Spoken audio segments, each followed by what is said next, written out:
entre les deux ponts, excusez, entre les deux ponts.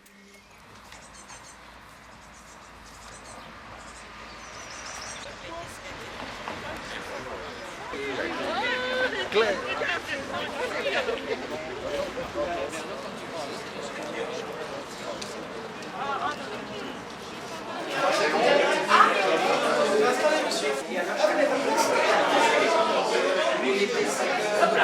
Avec une salade fraîche. Et tu sais,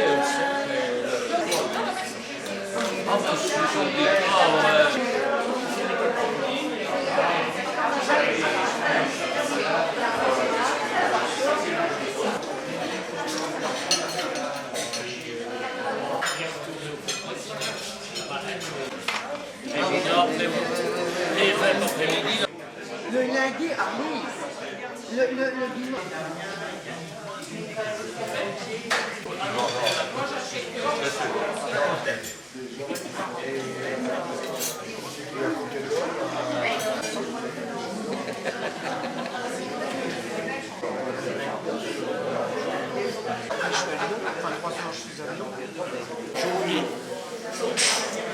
Sergent-chef. Sergent-chef. Dans la vidéo, quand on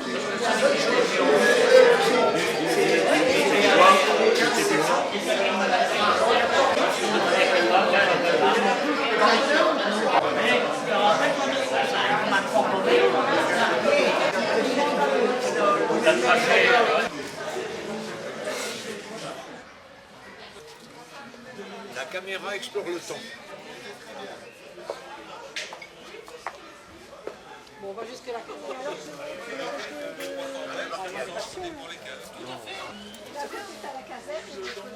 Oh là là, il va avoir mal. Ça va aller, c'est pas...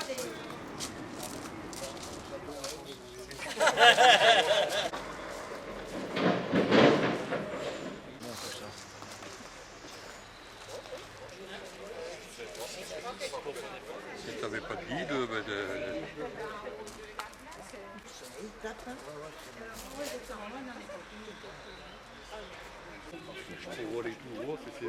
on va commémorer l'entrée de Louis XIV à Tournai. Et quand Louis XIV est arrivé à Tournai, il a décidé de faire construire une citadelle. Alors, avant que Louis XIV arrive, qu'est-ce qui s'est passé? Et pourquoi est-il venu à Tournai? Tout simplement parce que le roi d'Espagne décède en 1665. Il a comme seul héritier un enfant de 4 ans. Mais d'un premier mariage, il a eu une fille. Et cette fille est l'épouse du grand roi de France, que vous connaissez tous, le roi Soleil. Donc Louis XIV, quand il s'est marié avec cette dame, il a demandé au roi d'Espagne d'avoir une énorme dot pour ne pas revendiquer l'héritage espagnol. Bien sûr, le roi d'Espagne étant mort, Louis XIV aurait prétexté qu'il n'avait pas tout reçu, qu'il n'avait rien reçu, et il veut récupérer des territoires espagnols qui se trouvent donc dans le nord de la France. Pratiquement, la Belgique actuelle et Tournai fait partie de ces territoires espagnols. Donc nous sommes espagnols à cette époque. Louis XIV arrive avec 100 000 hommes. À l'intérieur de Tournai, il reste quelques bourgeois, un petit peu de soldats espagnols, 3 000. Donc en 3 jours, le siège est fini. Louis XIV rentre dans Tournai. Quand il rentre dans Tournai, voici ce qu'il découvre. Vous avez déjà la deuxième enceinte communale qui est là. Et sur ce plan, qui est très beau de loin, mais il y a une énorme erreur. Quand vous êtes venu ici, vous avez dû monter. Donc forcément, vous voyez qu'il y a quelque chose qui ne va pas là. Alors, qui le trouve? Le dessin est plat, je monte pas. Allez, celui qui le trouve, il y a 10 000 euros offert par Michel. Attendez, voilà. Regardez bien. Hein. Allez, c'est très visible. Ils ont dû escarver, enfin, tirer les terres pour faire l'enceinte. Sur le plan, c'est pas ça l'erreur. L'erreur, quand vous êtes monté, en général, les villes, les châteaux sont toujours entourés d'eau. Alors vous voyez ici l'eau qui est entière tournée, c'est pas possible, nous sommes sur le point le plus haut. Donc l'eau, c'est très beau, mais l'eau ne savait pas arriver jusqu'en là. C'est pour ça que Louis XIV va charger ce fameux Vauban de faire construire une citadelle et il va choisir le point le plus haut, puisque les autres, en cas de siège, peuvent être inondés. Le système d'inondation est toujours employé au XVIIe, XVIIIe et même XIXe. La guerre 14-18, on s'en est servi. Quand une région est inondée, plus moyen d'avancer, même avec 50 cm. Ah ben, ici vous avez la tour en 8. Voilà, nous sommes ici. Vous voyez que l'eau ne s'est pas montée ici. Alors, nous sommes sur le point le plus haut. Vous voyez? Nous sommes sur le point le plus haut. Donc, voilà. Donc là, il faut absolument faire une défense un peu plus importante. C'est pour ça qu'on va construire la citadelle. Allez pas trop vite. Allez pas trop vite. Voilà. Alors voilà la citadelle que Louis XIV fait construire. Alors, la citadelle va mettre 6 ans pour être construite. 30 000 hommes sur place, par équipe de 10 000 hommes. Alors, les syndicats n'auraient pas été d'accord, puisqu'ils commençaient à 4 h du matin, ils finissaient de la première équipe à 9 h, de 9 h à 2 h, et de 2 h à 7 h, et ce, 7 jours sur 7, été comme hiver. Et vous allez voir, au fur et à mesure de la visite, ce travail était quand même très très pénible. Il faut se rendre compte que c'est des pierres bleues, c'est très lourd, relié avec de la chaux, et la chaux, ça brûle. Alors, les autres années, nous pouvions visiter l'intérieur de la caserne, qui est très intéressante, puisque d'abord, c'est une belle caserne, et il y a aussi les vestiges de la citadelle. Malheureusement, avec les attentats, le degré de sécurité a été remonté, donc les groupes ne peuvent plus rentrer pour le moment. Mais nous avons un plan B. Et ce plan B, nous l'avons appliqué l'année passée aux Journées du patrimoine. Nous avons aménagé un petit chemin là au-dessus. Vous verrez, c'est très agréable. En plus, il fait très beau. Et ce petit chemin, en plus, se trouve sur les fortifications. Et au fur et à mesure de la petite promenade, je vais vous raconter l'histoire de la citadelle. Vous n'avez qu'à me suivre. Voilà, on appelle la courtine. Une courtine, c'est une muraille qui relie dans les châteaux forts 2 tours, qu'elles soient carrées ou rondes. Et dans ce cas-ci, ça réunit donc 2 bastions. Alors, la citadelle avait la forme d'un pentagone, donc 5 côtés, avec donc 5 bastions. Et chaque bastion avait le nom d'un personnage de la monarchie. Donc le premier, à votre avis, c'est Oui, d'accord. le deuxième, le roi. Ah oui, le roi. Le roi. Le deuxième, Condé. la reine. La reine. Troisième, dauphin. Et après, on continue dans la lignée, le duc d'Anjou et le duc d'Orléans. Et vous retrouvez ça à Hâte aussi éventuellement, mais là, à Hâte, malheureusement, il ne reste plus grand-chose. Et Condé, alors, dans tout ça? Condé, c'est un commandant d'armée, ça. Condé et Turenne, c'est 2 commandants d'armée. Oui, mais c'était pas les frères de Louis XIV, Condé. Alors, vous êtes ici sur la courtine et il y a de la terre. Cette terre a toujours été là, elle est d'origine. À votre avis, pourquoi mettait-on de la terre sur des fortifications et pas un toit? Ça va marcher, tiens.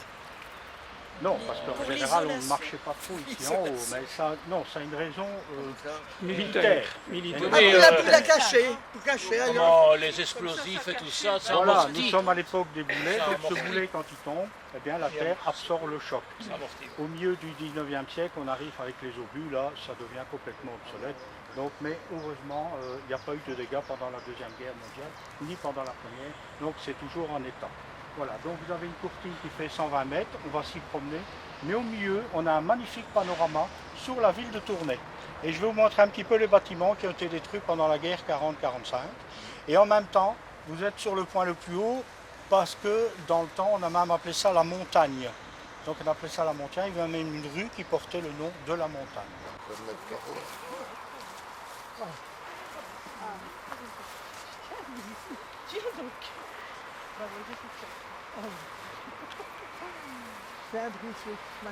Voilà, avant de vous donner quelques informations sur le panorama, je vais vous demander de vous tourner et de regarder vers la caserne. Pourquoi je vous demande de vous tourner vers la caserne? Parce que le premier siège de Tournai, donc elle est construite en 1668, et le premier siège de Tournai c'est 1709. Alors là arrivent les Anglais et l'Empire germanique. L'Empire germanique dirigé par le duc de Savoie, et l'autre, les Anglais, dirigés par John Churchill, le duc de Marlborough, ce fameux Marlborough, qui est l'ancêtre du Premier ministre qui était donc en Angleterre pendant la Deuxième Guerre mondiale. Lui était toujours au cigare ou à la cigarette, Marlborough. Celui de 1709, je ne sais pas. Voilà. Alors, après, bon, cette citadelle va être tenue par les Hollandais pendant un certain temps. Et en 1745, c'est l'impératrice d'Autriche, Marie-Thérèse, qui monte sur le trône. Ça ne plaît pas, politiquement. Qu'est-ce qui se passe? Louis XV veut reprendre Tournai et quelques fortifications du coin. Il arrive en 1745, mais là, les Alliés vont arriver. Parce qu'il faut savoir que le système de défense de l'époque, et peut-être encore maintenant, c'est toujours de retarder le plus possible l'avancée de l'ennemi pour attendre une armée de secours. Ce qui va arriver en 1745. Et là, vous connaissez cette fameuse bataille La bataille de Fontenoy. la bataille de Fontenoy, et ce sont les Français qui vont l'emporter, et ils vont continuer le siège de Tournai et reprendre Tournai.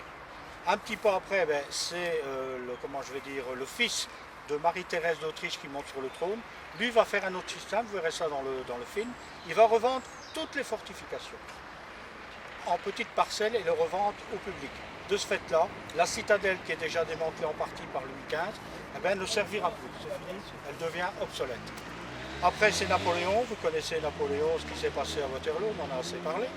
Et après, on refait une fortification ici, et ce sont les Hollandais qui vont reconstruire la citadelle qui n'existe pratiquement plus. Et qu'est-ce qu'ils vont faire? Ils vont démolir la rangée de bâtiments, la double rangée de bâtiments que les Français avaient construits, et ils vont en faire 5 seulement. Et c'est les 5 que vous voyez qui sont toujours là. Il n'y a qu'une chose qui a changé, c'est qu'en 1913, vu l'importance de nombre de soldats, on va refaire un étage, et vous voyez la différence de briques avec le rez-de-chaussée et le premier étage. Donc ce sont des bâtiments très très solides, très difficiles d'entretien malheureusement, mais qui sont toujours là, qui sont toujours existants. Alors vous voyez quand même quelques bâtiments très importants. Bon, la cathédrale, on ne peut pas la rater, le beffroi. Sur la gauche, on voit un petit peu la pointe de l'église Saint-Quentin. Oui. Sur votre droite, vous voyez le clocher de l'église Saint-Brice, enfin ce qu'il en reste. Oui. Eh bien, en 40, les Allemands vont commencer à bombarder d'une façon sporadique pour essayer de désorganiser les troupes britanniques. Puisqu'il faut savoir que quand les Allemands vont commencer à bombarder, les gens vont évacuer l'église Saint-Quentin et tout le centre-ville, sauf la cathédrale et le beffroi. La cathédrale a eu un petit incendie qui était très vite éteint. Alors, je me suis demandé souvent pourquoi l'ont-ils préservé, l'ont-ils fait exprès? Eh bien, j'ai eu la réponse lors des journées du patrimoine. Un témoin vivant qui m'a dit que sa tante travaillait à l'hôpital militaire et a soigné un aviateur allemand qui avait bombardé Tournai. Et il a dit, nous avions les consignes des Allemands, des autorités allemandes, de ne pas toucher aux bâtiments prestigieux. C'est ce qui s'est passé un petit peu dans toute La gare, on le voit la là. gare, ce sont des Américains, en 1944. Mais ce n'était pas le système allemand, c'est le système on y va. Donc, vous aviez l'escadrille qui arrivait, Ah bah à un oui, moment donné, le chef il d'escadrille descend, Gondor, il on descend. lâche toutes les bombes en même temps. C'est pour ça que malheureusement les bombes n'arrivaient pas toujours au bon moment. Les gens le soir, ils viennent conduire, ça va. D'accord. Si jamais on s'est promené tout seul, La gare pourrait vous dire quelque chose, mais ils ne le feront pas. Ils ne le feront pas. on ne peut pas se venir se promener le dimanche, par exemple. On peut, on ne peut pas. Ah, oui. C'est difficile chez un peu. Ouais, mais tu peux. Dans la jungle. Avec cette fortification qu'on appelait donc cette montagne, il faut savoir que pendant la Deuxième Guerre mondiale, et comme à toute époque, il y a toujours des gens sans scrupules qui profitent du malheur des autres. Donc quand les gens ont évacué, il y avait des bandes qui s'organisaient, il y avait la bande Saint-Pia et la bande de la montagne qui allaient donc piller les maisons et ramener leur butin ici. Et d'après les écrits, c'était une bande assez agressive. Il est possible qu'un jour on retrouve des choses là dans les souterrains qu'ils auraient enterrées puis oubliées par après. Voilà, ça c'est pour la petite anecdote. Beaucoup d'enfants me disent que qu'en hiver, quand il y avait encore de la neige, dans le temps, et ils venaient avec un traîneau pour le descendre. Ce que c'est le reste de ce qu'on appelle la muraille de contre-escarpe. Donc dans la citadelle, il y avait le tour de la citadelle proprement dit, et il y avait une autre muraille de l'autre côté avec le fossé. Et cette muraille extérieure, on appelle ça la contre-escarpe. C'est un restant qui est ici, qu'on a commencé à restaurer. Ce qui est intéressant, c'est que là derrière, il y a une entrée avec un souterrain d'1 kilomètre. Malheureusement, il a été inondé l'année passée. Ici, ça a l'air d'aller mieux, ça a été réparé. Donc, on va pouvoir aménager et de telle façon que les visiteurs pourront voir ce qu'on appelle une galerie vraiment significative du système de défense. Bien sûr, on ne va pas visiter 1 kilomètre parce qu'il y a encore des passages qui sont assez difficiles. Donc, c'est quand même une muraille assez intéressante. Et depuis qu'on l'a mis au jour, qu'on l'a restauré, il y a beaucoup plus de gens qui demandent des visites. Pourquoi? Parce que c'est aussi une vitrine sur la citadelle. Il faut faire la promotion, il n'y a rien à faire. C'est pour ça qu'on a mis ce petit schéma. Vous voyez ici les anciens bastons qu'on est en train de démolir. Vous voyez ce qui est resté ici pendant la guerre 14-18. Là, les Allemands y ont encore travaillé un petit peu. Vous êtes donc ici au point. Et puis ce qu'il y a aujourd'hui. Alors, vous voyez les mètres cubes de terre qui ont été dégagés. Vous êtes ici. Ça va? chien qu'on appelle la nervienne. Pourquoi? Parce que là-bas au bout, on l'a enlevé évidemment, il y avait une perche pour le tir à l'arc, comme on faisait dans le temps. Et la société s'appelait simplement la nervienne. Et puis bon, la concession s'est arrêtée, faute de combattants. Et on a appris dernièrement qu'elle était réinstallée du côté de Warchin, mais qu'il n'y a plus rien à voir avec celle-ci. Puisque maintenant le tir à l'arc, du moins sur une perche, est un peu plus mécanique dans ce qu'il y avait ici, donc plus sérieux. Alors je vous disais tantôt qu'on n'avait pas eu le temps d'entretenir.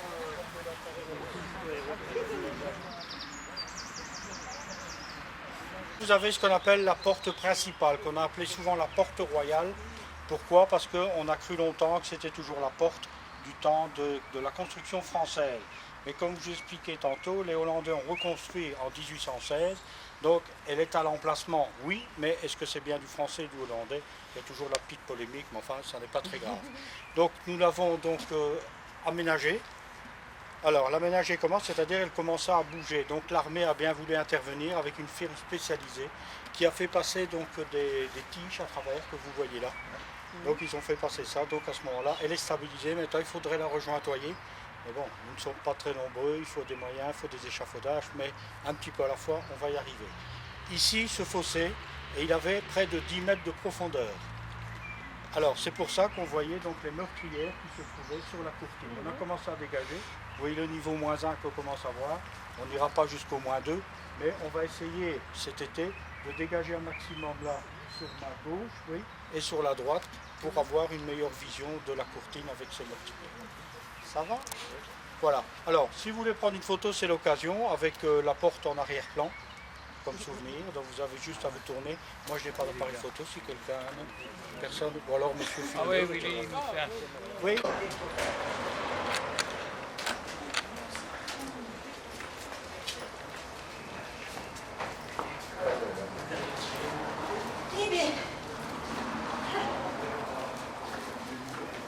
Cette entrée, c'est d'origine, l'entrée principale. On va demander à l'infirmière. Infirmière, quand on reçoit ça sur ce tête, on a mal à la tête. Non, c'est ça. Il y a plus de cerveau. Voilà, alors pour démontrer une façon un peu plus didactique, on a commencé à faire une maquette pour expliquer un petit peu le fonctionnement d'un mortier. Contrairement à un canon, un mortier est beaucoup plus court et il est fait pour envoyer des énormes boulets pour détruire les murailles. Contrairement au canon qui lui tire d'une façon plus horizontale et fait pour neutraliser carrément les soldats. Alors comment ça fonctionnait? On mettait de la poudre en sachet, donc dans des sacs, et pas de la poudre en vrac. Pourquoi? Parce qu'avec ça, on pouvait estimer la distance à laquelle il fallait envoyer le boulet. On disait on le met dans le canon, puis on met le feu. D'accord? Alors voilà, ça c'est un vrai boulet qui date de 1709. C'est un boulet explosif qu'on appelle un boulet de feu. Pourquoi? Parce que d'abord, on allume la corde qui doit être bien coordonnée, et puis on allume le mortier. Donc normalement, le boulet va de l'autre côté, puis il explose. Quelquefois il explosait en l'air, quelquefois il explosait en partie. Ou alors il arrivait de l'autre côté, il n'explosait pas du tout, qu'est-ce qu'on faisait? On le renvoyait. Alors il y a des petits vicieux qui allaient jusqu'à mettre de la chaux vive là-dedans. Ceux qui ont connu la chaux vive, quand ça éclatait, ça faisait du dégât. Vous voyez ici, quand ça explose, déjà le poids, c'est pas mal du tout. Là, vous avez des boulets beaucoup plus petits. Celui-là, bon, c'est un boulet normal. Et celui-là, c'est un des boulets qui est employé à Waterloo. Vous avez vu tous les films et les documentaires de Waterloo. Vous êtes allé. Et vous avez entendu la fameuse stratégie des Anglais qui, eux, au lieu de prendre un boulet normal à ricocher, eh bien, ils avaient pris un boulet qui explosait. Et comme il avait fait très mauvais, c'était boueux, le boulet des Français, lui, restait bloqué, tandis que les Français, même en étant bloqués, il arrivait à exploser. Mais les Anglais ont l'habitude de leur plus, c'est peut-être pour ça. Ah oui, ça Voilà. c'est bien. Est-ce que vous avez des questions? On fabriquait ça en Belgique. Oh, c'était... C'est pas fait la Belgique sur à l'époque. Non, C'était fait sur place. ils essayaient de fabriquer le plus possible sur place parce que le transport n'était pas très aisé. Oui, ça pèse combien ça? Celui-là, il fait 100 kg. 100 kilos. Ah ben oui, quand on prend un petit morceau, là, Ah, quand- il y a pas mal, un petit morceau.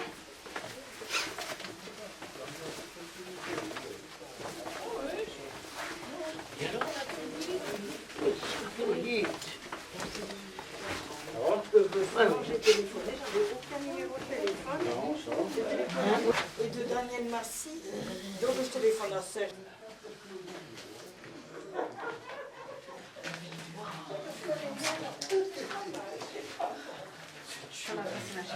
Voilà. Alors ici, je vous montre un plan. C'est un plan donc actuel. Quand on a fondé l'association, un petit peu avant, on a voulu, enfin, j'ai voulu absolument avoir l'état des lieux. C'est par là qu'il fallait commencer. Donc avec le géomètre de l'association, ça a pris un certain temps. Nous avons mesuré toutes les galeries encore existantes et accessibles et qui nous permettent de situer exactement sur un plan cadastral où passent les galeries. On est quelquefois très étonné de ce qui passe ici en dessous. Il faut savoir que du temps de Louis XIV, comme nous étions sur le point le plus haut, contrairement à la citadelle de Lille où là le fossé est inondable par la Deule, ils ont pu construire un système unique en Europe, 2 galeries, il y avait entre 20 et 25 km de galeries, et des contre-mines. Alors, à l'époque, comment fait-on? Il n'y a pas d'aviation. La seule façon, c'est d'avancer au niveau du sol. Ce n'est pas évident. Donc, on fait des souterrains pour aller miner en dessous. L'ennemi fait comme ça. Mais les autres ne cessent pas faire et ils creusent des contre-mines et de temps en temps, ils se rencontraient. Ce qui était unique, c'est qu'ils ont construit ces contre-mines bien avant, en temps de paix. En général, ça se fait un petit peu avant le siège. Alors, vous voyez ici, donc, nous sommes ici. Ici, je ne les ai pas mis l'un sur l'autre parce que ce n'était pas très clair. Nous sommes ici, voilà, ici quelque part, dans une des casemates. Donc vous aviez 10 casemates d'un côté, 10 de chaque côté. Ici, elles sont malheureusement effondrées, mais celles-ci, elles sont encore toutes là. Vous voyez, SR, c'est plus ou moins celles qui sont supposées encore exister. Celles-ci, elles existent, elles vont jusqu'en dessous des marronniers. Il y a encore des petites galeries ici. Et ici, vous avez un énorme réseau qui va aussi juste en dessous de l'Institut des marronniers et un autre réseau qui s'en va en dessous de l'ancien hôpital militaire. Mais il y a certainement encore des galeries un peu partout, mais il faut l'opportunité d'un chantier pour les trouver. Voilà. Donc si quelqu'un et ça arrive assez souvent que des gens s'interrogent, hein, j'ai un trou dans mon jardin, ben, on essaie de les aider, leur indiquer, tiens, peut-être que vous avez quelque chose. Hein, c'est toujours intéressant de savoir où on se trouve. Hein. Et les boulevards sont ici? Alors les boulevards sont ici, oui. Vous avez les boulevards ici. Donc tantôt nous étions là, nous avons traversé la plaine et remonté ici. Hein. Voilà. Que la guerre était pressentie, ben, ils ont commencé à faire un inventaire de toutes les caves qui auraient pu servir d'abri antérieur. Et les casemates ont été aménagées. On voit d'ailleurs de temps en temps des petits plots où il y avait l'électricité pour que les gens viennent s'abriter en cas de bombardement. Voilà. Donc voilà. Paraît-il qu'après la guerre, il y a 2 militaires qui ont fait la culture des champignons. Je n'ai pas beaucoup d'informations là-dessus.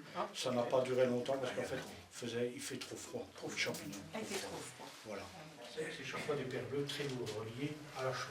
Et puis, on construit une ossature en bois. Et au-dessus, on met donc des briques.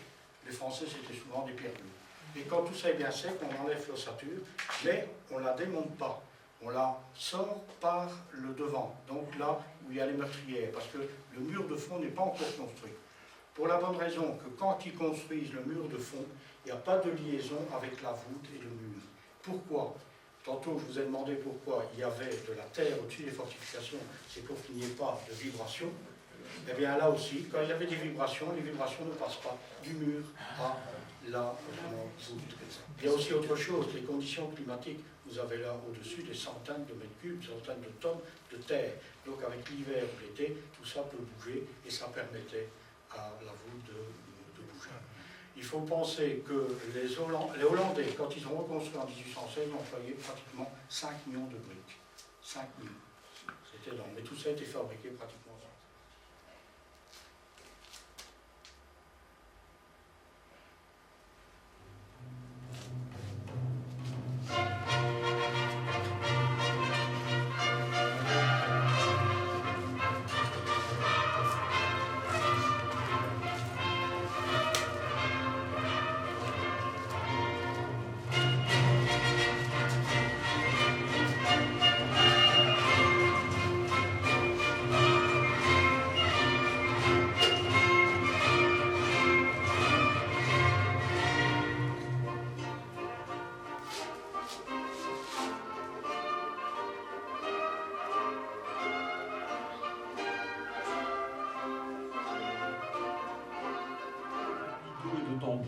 sur lesquels ils ont posé des petits cailloux, détectent les travaux d'approche de l'ennemi. Au moment qu'ils jugent le plus opportun, ils envoient le signal qui permet de bloquer l'attaque au moyen d'une contre-mine préparée à l'avance ou creusée à la hâte. 708 et la santé fragile du gouverneur âgé de 80 ans ont raison de la citadelle, mais ne remet certainement pas en cause l'efficacité de son système de défense qui devait permettre de tenir le temps nécessaire à une armée. Alors, maintenant que vous avez la théorie, on va passer à la pratique. Ce cher Vauban, qui s'appelait Sébastien Leprestre, a inventé beaucoup de choses. Son génie, en fait, c'était d'adapter les inventions des autres à l'artillerie de l'époque. Donc, il a aménagé chaque site. Il n'y a pas une citadelle standard. Quand vous allez en France, vous voyez les citadelles. Il y a des citadelles le long de la côte, le long de l'Atlantique. Il y en a en pleine terre. Il y a des citadelles de plaine. Donc, tout ça était adapté en fonction aussi des matériaux que vous trouvez sur place. Ici, la pierre bleue, pas de problème. On allait les chercher dans les carrières. Il a inventé quelque chose que je vais vous montrer. Mais pour ça, j'ai besoin d'un ou une volontaire. Allez, Désigné. C'est le monsieur à la casquette là-bas au milieu. Allez, quelqu'un désigne? Oui, oui. Voilà. Il est volontaire. C'est pas trop lourd. Alors, c'est pas... Michel, c'est bon. Je vais tirer. Ce n'est pas un fusil d'époque, hein, c'est un fusil à plomb, mais c'est pour vous montrer, faire une petite démonstration. Alors, imaginez-vous, hein, on va revenir à la bataille de Waterloo, hein, finalement ça n'a pas tellement changé par rapport au XVIIe siècle. Vous êtes donc en rang d'oignon et on vous dit de tirer. Pas de problème, vous tirez. À un moment donné, vous arrivez tellement frais de l'autre rang, vous ne savez plus tirer, vous devez combattre avec l'arme blanche. Alors, je vous donne l'arme blanche. Et l'arme blanche, vous allez la mettre au bout du fusil, parce qu'il n'est surtout pas question de perdre son fusil. Hein. Sans ça, vous êtes foutu. Voilà. Là, vous pouvez combattre. À un moment donné, on vous dit, voilà, en retrait, vous allez recommencer à tirer. À tirer. Vous reprenez votre arme blanche, vous la mettez à la limite. Voilà. Donc, c'est toute une manipulation. Et Vauban a une bonne idée, c'est de faire directement un système avec une arme blanche qui se met donc ici au bout. Cette invention qu'on appelle tout simplement la baïonnette. Voilà. Donc grâce à ceci, qui existe toujours d'ailleurs, peut-être d'un autre format, mais grâce à ceci, il pouvait tirer, se servir en même temps de l'arme blanche. Alors pourquoi appelle-t-on ça une baïonnette? Les gastronomes. Il y a le Bayonne. Voilà. Il n'y a pas que le jambon en Bayonne, il y a aussi la baïonnette. Voilà. La baïonnette. Voilà. Merci, on peut l'applaudir. Hein.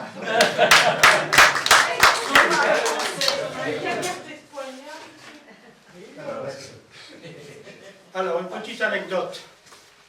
Il y a une expression qui dit faire un doigt d'honneur. Vous connaissez tous malheureusement cette expression, trop souvent. Mais ça vient d'un terme militaire en fait. Alors, à votre avis, ça vient de quoi? Ah ben on met la baïonnette, c'est ça. Ça vient de l'époque féodale en fait. Les archers anglais avaient la réputation d'être des très bons archers. Et quand ils tirent avec l'arc, fermement, ils ont besoin de leurs doigts pour bien diriger la flèche. Et quand les Français attrapaient les Anglais, et qu'est-ce qu'ils faisaient avant éventuellement de leur lâcher? Mais ils coupaient ce doigt-là. C'est moins facile pour tirer. Mais les Anglais qui arrivaient à s'enfuir et garder leurs doigts, ben, ils disaient aux Français, vous voyez, j'ai toujours mon doigt. En même temps, finalement, ça veut dire plus ou moins la même chose. Alors, les dents de la chance, vous connaissez ça, les dents de la chance, les dents du bonheur. Oui. Ça vient aussi d'un terme militaire. Est-ce que quelqu'un le sait? On a des lacunes. Bon, j'ai appris bêtement la télévision, mais je me dis, bah, pourquoi pas. Moi qui ai fait mon service militaire, et d'autres aussi, vous comprendrez pourquoi c'est les dents de la chance.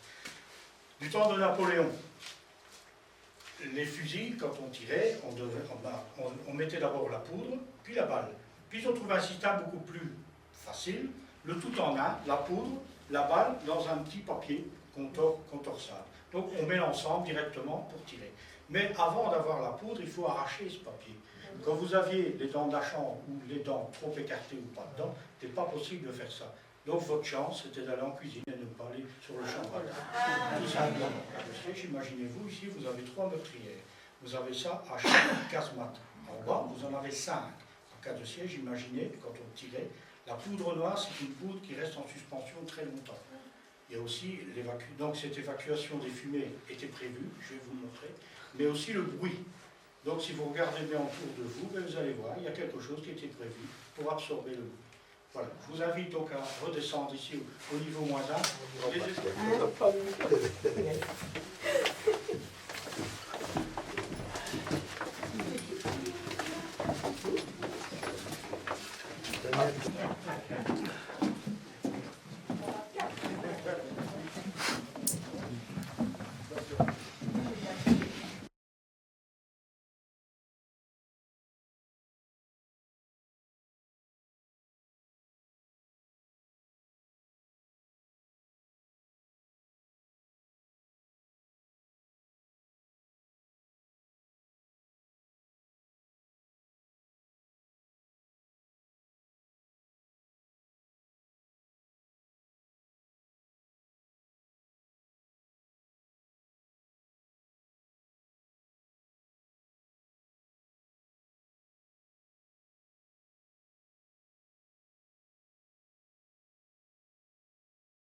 jusqu'à la peine de mort. Donc à des conditions pareilles, on vient travailler. Voilà. Donc il fallait absolument que ça avance. Pour la magnificence du roi, quand il arrivait à inspecter, il fallait que telle chose soit faite. Et c'est sous Louis XIV, on m'a parlé de l'Escaut, que l'Escaut était canalisé. Non pas pour faire plaisir aux riverains, mais pour avoir une réserve d'eau en cas de siège. Comme ça, toutes les parties inondables, par exemple la poste, la fameuse poste, il y a toujours des inondations, le riz d'amour, et bien tout ça, c'est fait, ça a été fait donc dès Louis XIV. Il a dit, tiens, il y a moyen d'inonder, je vais avoir une réserve d'eau à tourner, je vais canaliser l'Escaut, en cas de siège, j'aurai une réserve d'eau. Autrement, l'Escaut, L'Escaut, l'arc des Chauffour, qui était pratiquement la même chose que le pont des Trous. Ah, mais... On a encore des photos là-dessus, si vous allez voir sur notre site, vous allez le voir, avec les petites écluses qui pouvaient réguler le débit. Donc la canalisation de l'Escaut, c'était en quelle année? Sous Louis XIV, au XVIIe siècle. Au XVIIe siècle. Avec Jean de Mesgrini qui s'en est beaucoup occupé. Donc qui quand était on voit les gouverneur. pierres et tout ça, ça date de... Ben, je ne sais pas si c'est lui directement, mais sûrement. ouais, c'est ça. Voilà. Donc on retrouve beaucoup de choses. Et il faut demander longtemps à l'avance pour venir avec un groupe. Oui. T'as le fouille, ça? Ben, Ah oui, oui. à Arras. Mais quand on est allé à Europe pour monter. Ça tourne, j'ai pas compris. Moi, je l'ai pas compris.